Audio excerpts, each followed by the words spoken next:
Hæ, Guðrún Bergmann hér og velkomin í þáttinn minn Heilsa og Vellíðan. Í dag ætla ég að fjalla um tvö bætiefni sem bæði tengjast á hormónakerfi líkamans. Annað þeirra er melatonin, en melatonin er framleitt í heilakönglinum, þessu mikilvæga líffæri okkar og það sem er merkilegt við það er að það framleiðist einungis í myrkri. Þannig að við sem búum hér að norður á hjara veraldar með bjartar nætur sem eru náttúrulega dásamlegar, við þurfum annarkvort að sofa með svefngrímu til þess að loka úti alla birtu eða við þurfum að taka bætiefni eins og melatonin til þess að styrkja í rauninni framleiðslu líkamans á þessu efni. Og það sem að melatonin er í rauninni ekki svefnlyf, en það er efni sem hjálpar okkur til þess að koma jafnvægi á dægursveiflun okkar, það er að segja hvenær við förum að sofa og hvenær við vöknum, og það er hægt að taka það í stuttan tíma í einu eða til lengri tíma eftir því hvað við þurfum langan tíma til þess að koma jafnvægi á dægursveifluna á hverju kvöldi og taka svo smá hlé og taka það svo aftur ef það fer að koma ójafnvægi á dægursveifluna.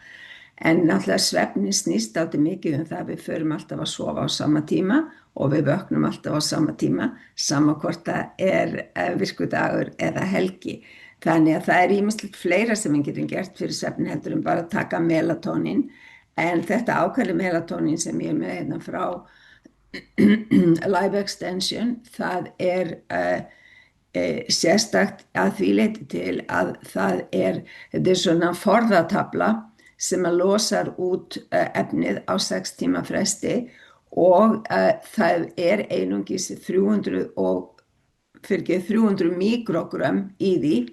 þannig að það er ekki einu sinni milligram, það er mikrogram, svo það er tiltölulega vægt en hjálpar mjög við að koma jafnvægi á svefnin. Nú, melatonin getur haft áhrif á ýmislegt annað, það til dæmis getur verið mjög gott fyrir þá sem er að vinna næturvinnu og þurfa að koma jafnvægi á svefnin þannig og geta sofið á daginn, og það er náttúrulega fólk sem vinnur næturvinnu snýr auðvitað alltaf sólarhringnum alveg við.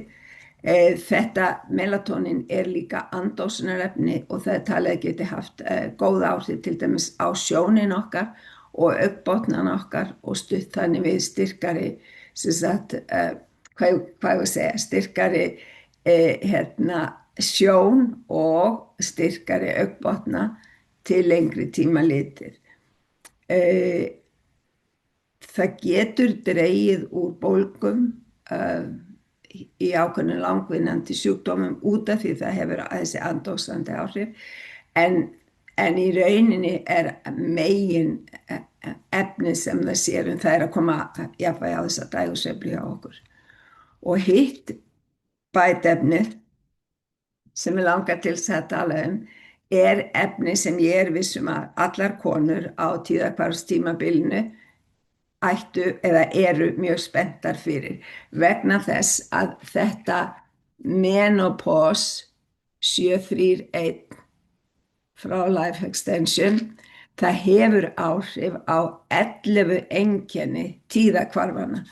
og það er náttúrulega ekkert smá sem að það er vegna þess að við erum að takast á við tiltölulega langt tímabil þar sem að alls konar breytingar eiga sér stað í líkamanum sem gera það verkum að okkur finnst líf okkar í mörgum tilvikum vera nánast óbærilegt. Þetta efni er unnið úr síberískum rabarbara. Það koma jurtir víða að í heiminum sem að geta hjálpað okkur og það hefur mildandi áhrif á hitakóf. Þetta sem að flestar konur þekkja, á nætursvita,